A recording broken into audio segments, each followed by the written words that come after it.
round table and everything because like what happened was is that, you know, the original Geektasm boys, you know, wanted to kind of like get together with the new Essential boys because, hey, look, we all love films, as you can see all around us here and everything, so it's kind of like a Marvel team up. Even though that makes Colin choke on his I think you'll find DC Comics Presents issue 17. There you go, DC Comics Presents issue 17, there we go. So, I mean, just going around the table, you know, I mean, like, we got Lee over here. Yeah, hello. Yeah, around the table. You know, Colin, you know, and everything, also extraordinaire, James, that's me. James Bixby, another Jimmy, but we won't say how Jimmy is. How many Jimmys in the room? There's too many Jimmys in this room. I gotta say, there's too many Jimmys in here. But we did call him Bixby anyway, because, you know, he's kind of like not all there. And then we got James B. and everything over here, right, James? Yeah, hi. And even though Ian is our canon master, but not our canon master. I'll ask me depth, I know nothing, but I will give you this. See, he knows nothing. See, he starts out by saying he knows nothing after I just said he was our canon master. I just got this. This is the greatest celebrity story ever. There are no words for this. Oscar Pistorius was apparently direct messaging Katie Price on Twitter during his murder trial. Well, you know what? I don't know what they're doing here on the Geektasm. Yeah, well, like, trial. Come on, hold your hand if you haven't. Katy Perry or Katie Price? Katie Price. No, oh man, I thought you said Katy Perry too. If only the shot in it. You know what I mean? It wouldn't be a jail now. The words of the people on the panel is not. I'm sorry. If it was shot at an explosion and take that off the house. I'm a bit concerned in case they make the inevitable movie. This is only because we don't know what we're talking about today. Who are they going to cast as Katie Price? No, it'd have to be the guy from They could cast that sex mannequin from Nice and Dark. So anyway. Didn't you see the film? He's got no legs, it's clear. Don't worry, this is called Cut Off the Edit before. And then last time we have Merv, who is our canon boy over there. I've seen photos of him, he definitely has no legs. Anyway. You haven't seen him in CSI? No, just in Forrest Gump. Right. He has no Well, he has legs because he walks around a lot. Forrest Gump, what a piece of shit. You're gonna be really sort of like up to scratch with this. If you're kind of like. If I believe Gary Sinise has no legs. Yeah, I've never seen CSI. So anyway, right? So what we're doing here today, but besides having random conversation about Katie Price being whatever. Anyway, so Merv. So Merv here is our canon master, but not canon master. Katie Price. Yeah. So what we wanted to do was just have a random like film talk about films.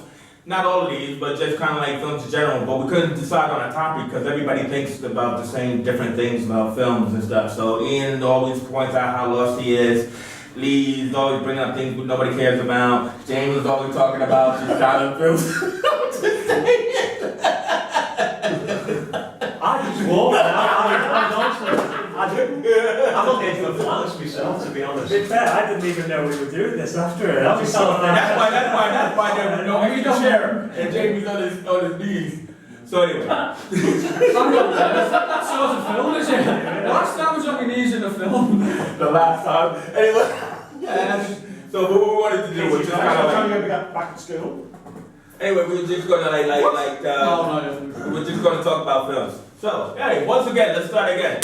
Right, so Geektasm, we're just talking about films and everything. Can we just get one straight out of the question so we don't have to talk about it again and just take the You mean like throw that away? Yeah. Can we just take the mick out of this Sgt. Pepper's Lonely Hearts Club Band DVD that Mr. Bixby brought in for us? I found it on the way in. I was wondering where it came from. I was hoping it was the Merv. I'm aware of its existence. Yeah, I don't think anything more. I just wanted to get that out of the way. Can I just state that I may be the only person sat at this table.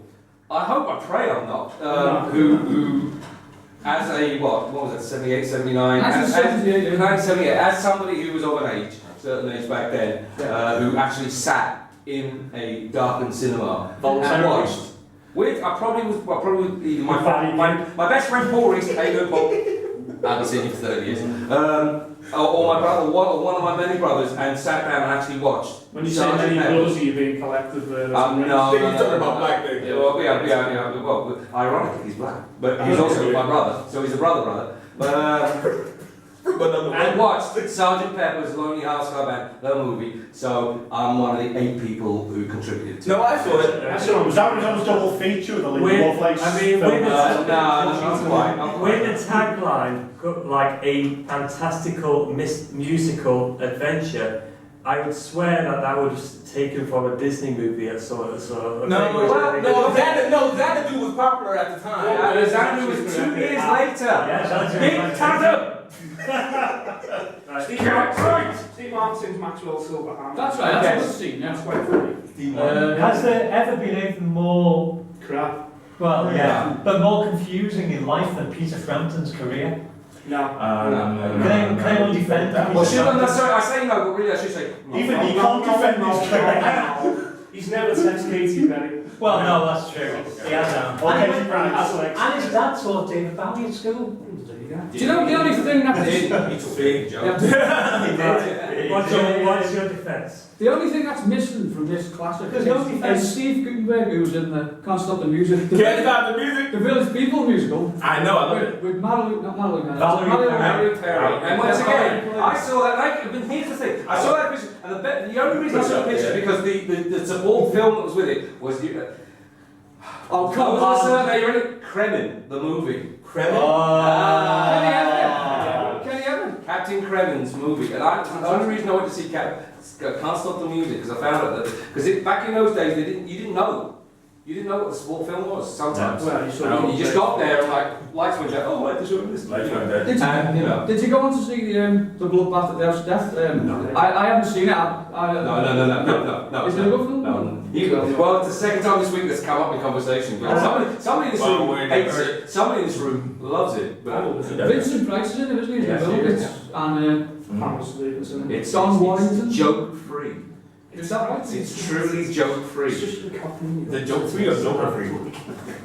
Right. So anyway, So I mean, what we got here is an eclectic list of films here. I mean, I know that you brought that, but are all these yours there, Murph? They also No, got far from it.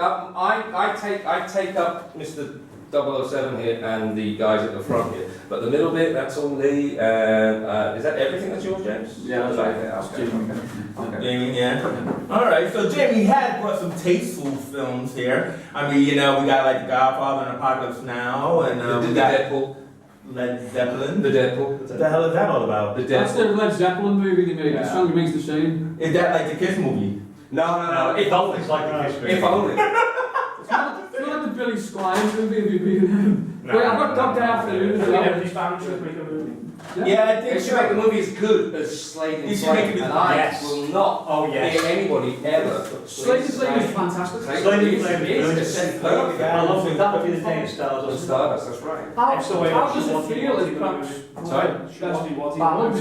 Shawadi. Yeah, Shawadi. Yeah. I don't think you're allowed to say that anymore without kind of like a court injunction. That's very true, actually. No, You're thinking Shawadi. Actually, you can't stop the wadi. You can't stop the wadi. Can't stop the wadi. T-shirts. Folks, there's a marketing gap here that clearly needs to be filled. You Yeah. can't stop the You wadi. can't stop the wadi. I did see. I went into a charity shop the other day. I did see there was a Shiwadi Wadi album that was there, and I was just like, well, that's taken a completely different. Yeah. My mate's surname, I'll say I love him, but you've never seen it. My mate Dave, his surname is Roddy, R-O-D-D-Y. He's come to his entire life being called Shawadi. I like it. Well, there you go. A big shout out there to Shawadi. Alright. So we just get called. So, Yeah. but going back to Chase was saying, to keep us on track. Yeah, please. Please. So you say I'm usually eclectic, collective. Yes, you're absolutely right here. What is missing though is, it's definitely there's no Robin Asquith, so I'm not happy. No. You I don't know who that is. What? You see, You've I am never come American. across Robin Asquith? I think maybe. Sorry, I chose the word very carefully there, went over everybody's head. Oh, there you go again. or a copy of, I'm totally lost. or a copy of Alvin. Yeah. Yeah, I know the Chipmunks. Well, now that's another movie. I'm not thinking about the same Alvin, but Alvin and the Chipmunks. Now that we now that's Oh, Alvin Stardust. And fairness, a minute's yeah, we'll have a minute's point there, please, for a tribute to Alvin Stardust.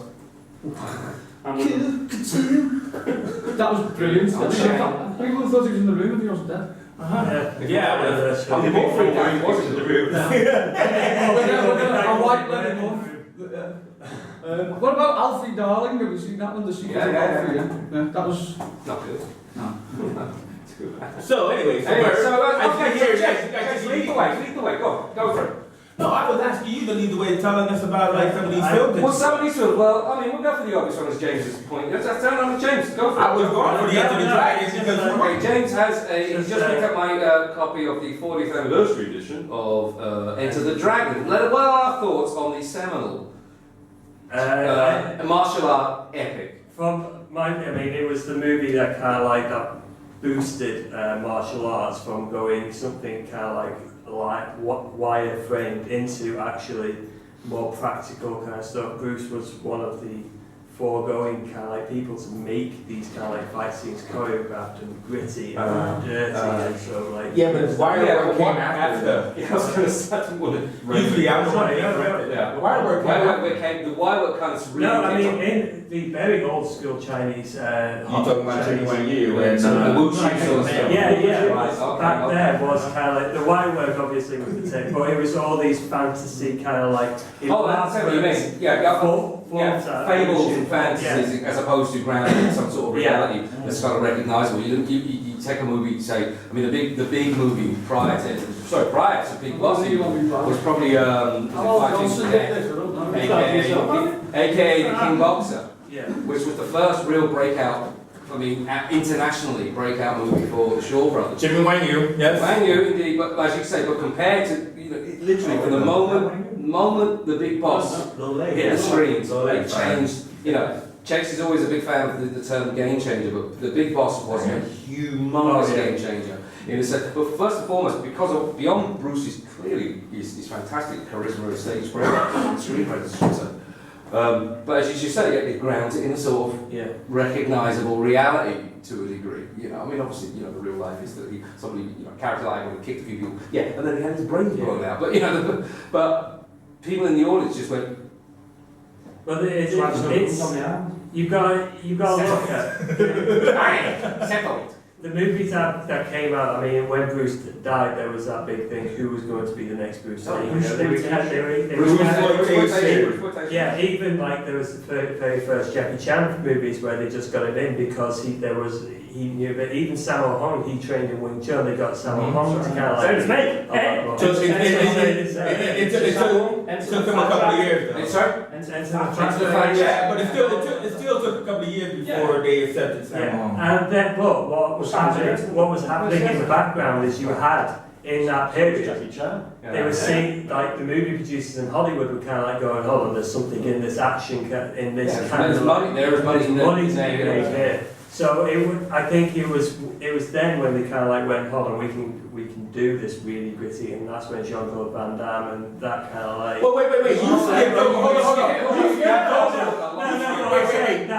That opened the doorway into. No. Sonny Chiba, bang. Let's just stick with Hong Kong for the moment. Hong Kong and Chinese cinema for the moment before we even get to Mr. Chiba and eventually Chinese. It's good. No, it's culturally in terms of film impact, it's different. It is different. I mean, on a technical level, the Japanese cinema was way ahead of what was coming out of Hong Kong. I mean, the fact that Bruce was the first person to insist, look, we need to get Japanese technicians in because our films look crap. That's actually some of the shots on Where the Dragon, which are blatantly out of focus. It's like, mate. That's because he's director, right? But anyway, but as I say, but post Bruce Lee's death, and immediately the money people come in, the parasites. We're gonna Bruce rotation. We're gonna do this. We're gonna have. Was it one of my favourites? Was Bruce Lee. It happened, folks. It happened. I know. And then everyone was either the next Bruce Lee, or the female Bruce Lee, or the black Bruce Lee, or whatever. Dragon Conan Lee. Bronson Lee. Which one was in? Who's the guy that was in Eliminators? Conan Lee. Conan. I always thought that is. Bruce names, that's the best. Conan Lee's kind of the coolest one. Yeah. You know what I mean? But immediately following, Jackie, the try and market Jackie is just, he's really just been marketed as just yet another one of these guys to fill in the gap. And it took, what was it, New Fist of Fury was what, 76? Yeah. 76, but it really wasn't until 2 years later with Satan Shadow and eventually Drunken Master was just That's where they kind of like, they went, Jackie is not Bruce Lee. Yeah, exactly, Jackie's Jackie, exactly. And that's where I opened it up with the three of them, Sammo Hung, Jackie, and... Sorry. Never remember them. Yeah. Here's a question, when I asked someone who was there at the time, what was the impact of Game of Death? I mean, in the cinema there. Yeah, I was. What was the impact of Game of Death when that came out? Was it? Well, it was kind of after, it was a real sense of after the fact, wasn't it? I remember like 78. 78. Yeah. I distinctly remember Everything was after the fact. Well, yeah, but no, in the sense of by the time Game of Death finally was whatever that god awful version that did come out, and it is. I mean, Bay Logan says it best. It's a really good bad movie. Yeah. But the thing about Game of Death is by the time it came out, it's kind of like we all got over Bruce. Yeah. And we had moved on, and it was had that come out a couple of years prior, then maybe it would be, oh wow. Yeah. That's We like, wouldn't care.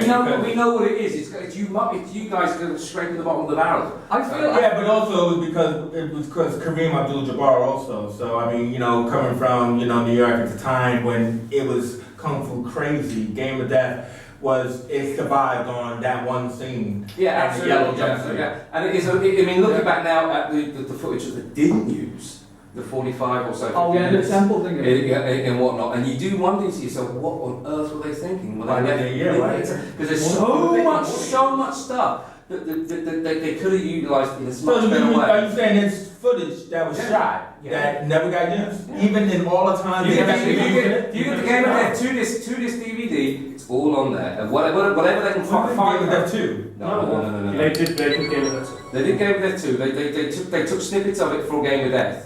As in what the fruits that wasn't, and they put that in some of that in Game of Death in the prologue, isn't it? Yeah. But apart from that, no, they didn't use any of this, did you? Because it wasn't until the late 90s when they did this stuff got actually found. The Danny and the Santo fight. You get the full Danny and the Santo fight, you get the full Kilo fight, and of course you get the full version of the Kareem Abdul-Jabbar fight, including the footage of James Tien fighting Kareem Abdul-Jabbar, getting his ass handed, as they say, to him. And it's got that kind of curious value to the Game of Death. There's the fella that I forget his name, who shot himself as well. So it's got that kind of. Gig Young. Yeah, Gig Young. Shot his wife. And himself. His wife. James has just told me that Bruce Lee signed to fight Muhammad Ali. Yeah. There was a contract that was signed between them that was going to kind of like be done as. Wow. And that it was just it was going to be one of these kind of like show fights, It wasn't going. That wouldn't have been great. The press conference before lasted hours. Yeah. And they were both of them digging themselves up. So, Okay. Wow. the worst thing about Game of Death is by the company that made all these films, which made it even worse. Yeah. Well, I mean, The the two busy trying to get together. The reason why, it all comes down to money. Essentially, they were under pressure, Golden Harvest, from Japanese investors. Because they signed that deal back in '72. We've given you money, we want a film. Of course, Bruce dies. What do we do? Japanese investors are like, no, we want a film. The same thing, you could say the same thing, it's like Blake Edwards' contract. He was contracted to do something like 6 or 7 Pink Panther films. Of course, your main man dies on you. What do you do? The studio saying, no, we want our film. Yeah, when did he die? Was it? Did they make the death? What was the last one called? There was the curse. Did he die making that? Because Ted Watts. He was in between. No, but he died making it. No, he died just after. The last one was the son of the Pink Panther, Roberto Benigni. Curse of the Pink Panther was intended to continue the series with Ted Watts. Curse didn't have. Sellers didn't appear at all in Curse. Roger Moore. Trail of the Pink Panther, which was released in 82. 82, yeah. 82. That consisted of mainly outtakes from Pink Panther Strikes Again, as well as little bits of footage from Revenge of the Pink Panther. It actually starts off with the deleted footage from Revenge, the original opening of Revenge of the Pink Panther. When he goes to the costume shop, he goes to Ball's shop to get his stuff. Well, Harvey Korman was Balls. Yeah. And they cut all his stuff out. Right. but then they put it back in for trail, and it's Wasn't it was so? Am I right? Because I could be wrong. Sorry? Is it worse than Steve? Oh, that Martin? doesn't exist in my eyes. No. Forget that. There is no Am I right? Or I could be wrong. But A Shot in the Dark was actually a precursor for. That was the second one. Yeah, that was the second. So- That was in production. William. No, he played Clouseau in that. Yeah, but it was restructured to include Clouseau because Blake Edwards wanted him, and he said, I can't see this. William Peter Blatty wrote. Yes, he wrote Shot in the Dark, and was basically and wrote it as a bit of a straight comedy. A straight police thriller about an incompetent police. Getting it slightly wrong, but given the pre-buzz on Pink Panther, because don't forget, Clouseau was actually a character, a supporting role. David Niven was the star. Yeah, but United Artists was the Mirrors Brothers was so over the moon about, oh my god, what have we got? We need a sequel. We need a sequel like ASAP. And this was prior to the film coming out, so they knew they had something there. So they insisted that get something, Blatty, quick, put Clouseau in, make him the police officer. And it's still my favourite of all the Clouseau movies. It's one of my favourites. So the Pink Panther was actually about the cat burglar, which was David Niven. Yeah. And then they did what you just said, put him in a Shot in the Dark. It was a restructured spin-off for Clouseau, Shot in the Dark, which existed previously without him. But then Return of the Pink Panther is actually prior to that, in '68, there's Alan Arkin as Clouseau, Inspector Clouseau.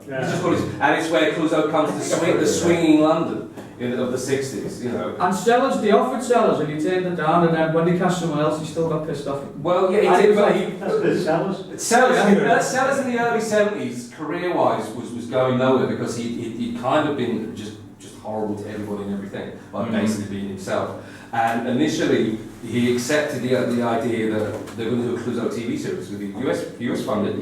Did US funded. Hold on. But he was going to do it, and they were going to make Return of the Pink Panther as a springboard to the TV show. Yeah. Okay. He finally convinced him to work with Blake again because they had one of their many fallings out and hadn't spoken. Whatever, and then they said, right, okay, well, we'll do it, and whatever. But the movie was so big; it's one of the biggest hits of '74. Well, Return. Return. You got to remember, the United Artists. Their three main franchises, Bond, Pink Panther, and Rockies, are still some of the most profitable franchises ever. So as soon as that one do, oh wait a minute, this is really going to make us some money.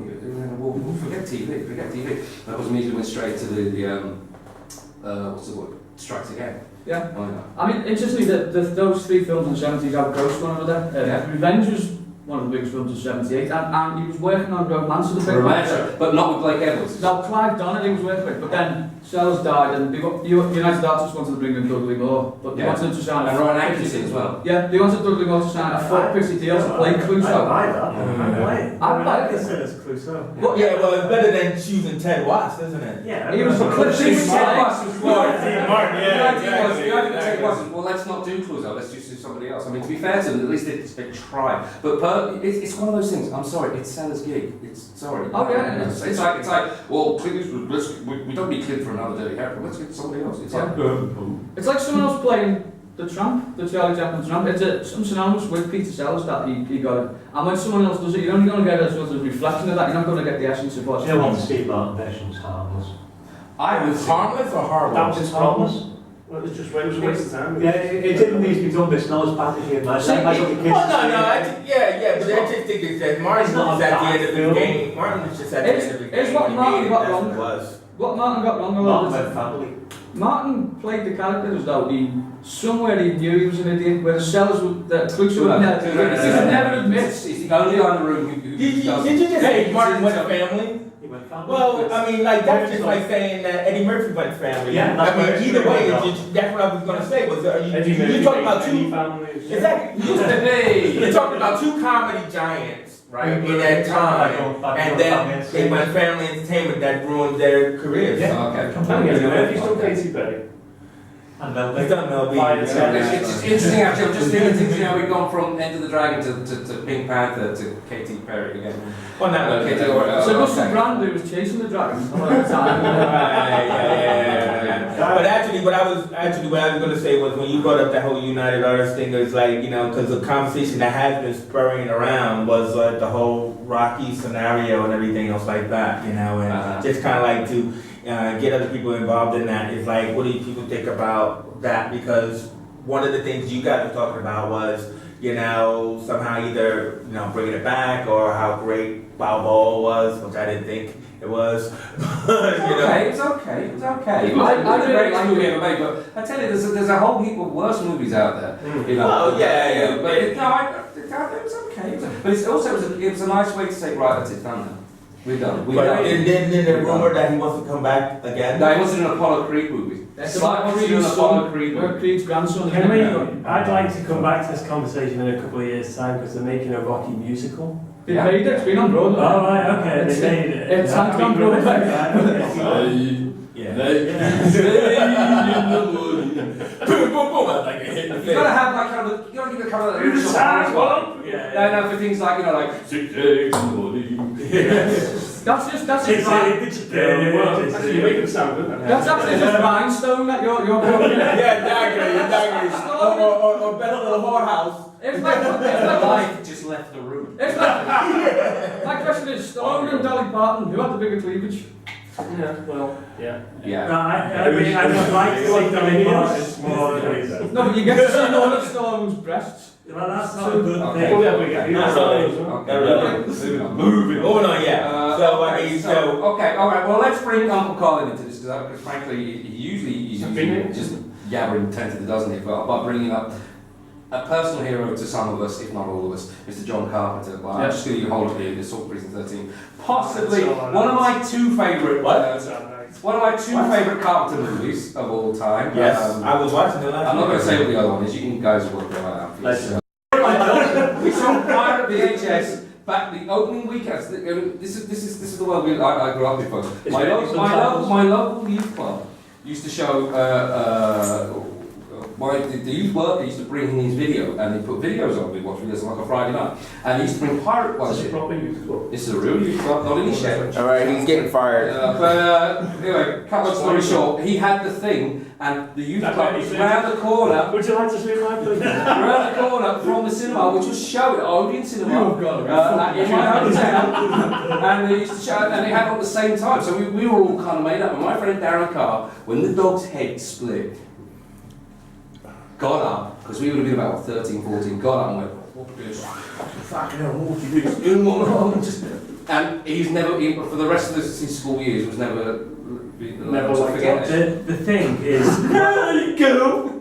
the thing was one of those movies that I was glad I never watched as a kid, where I didn't quite understand movie and story structure. Okay. But when I turned around, I think it was 17, 18, where I started looking more in depth.